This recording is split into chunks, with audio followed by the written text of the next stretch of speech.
aujourd'hui, on nous demande partout, le FMI, la BCE nous demandent de faire des efforts, de se serrer la ceinture, on vit au-dessus de nos moyens, etc., etc. Et on entend ça depuis des années.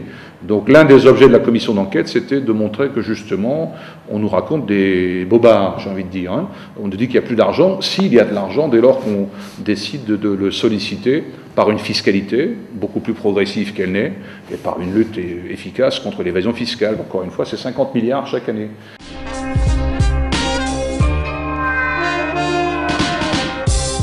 Je ne vais pas tout seul avec mes petits bras changer la face du monde, mais j'ai voulu, parce que moi je suis d'abord un militant, avant d'être élu, je suis un élu militant, que ce soit comme maire ou comme sénateur, et donc il faut rendre compte des travaux de cette commission d'enquête à la population, parce que je crois que les gens sont loin d'imaginer ce que c'est, d'abord les montants, la complexité du sujet, l'ampleur du phénomène.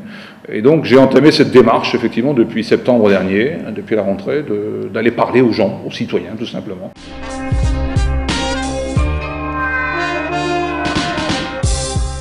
L'affaire Depardieu, oui, même si ça prend des proportions parfois grotesques, mais ça au moins ça pose la question de ces masses d'argent qui échappent à la France, parce que c'est quand même des sommes comprises, hein, c'est ce que la commission d'enquête dont j'étais le rapporteur a montré, c'est une estimation annuelle entre 40 et 50 milliards d'euros qui manquent au budget de la France. C'est pratiquement l'équivalent de l'impôt sur le revenu, donc on n'est pas sur des montants mineurs.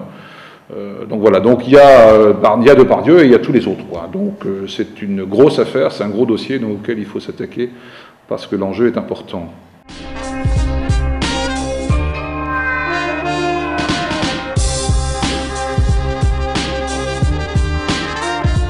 Moi, j'ai pas du tout d'état d'âme sur ce mariage pour tous. Le mariage homosexuel me va très bien. C'est un pas de plus vers l'égalité.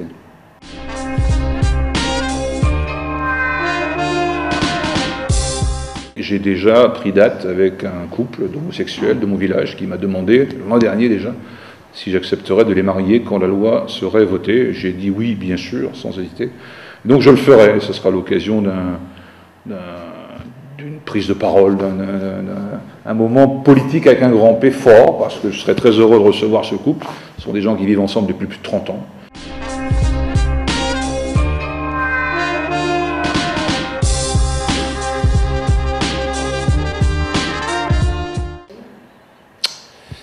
Alors, on a été sollicité par le président malien. Bon, il y a toujours une relation un peu particulière entre la France et l'Afrique, ce qu'on appelait la France-Afrique, dont on dit qu'elle a disparu à voir, mais je crois que fondamentalement, c'est surtout un problème de sous-développement. Le Mali, c'est l'un des pays les plus pauvres au monde, c'est d'abord ça, et tous les extrémismes naissent et grandissent et se développent sur le sous-développement, hein. Donc, oui, il fallait sans doute arrêter la progression des djihadistes.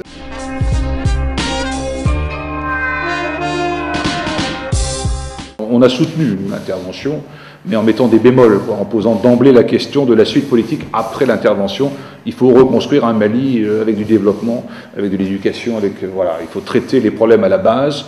Autrement, on risque de se retrouver confronté un jour dans des situations similaires dans d'autres pays d'Afrique, où la France a eu un rôle peu glorieux du temps des colonies, mais voilà, c'est ainsi.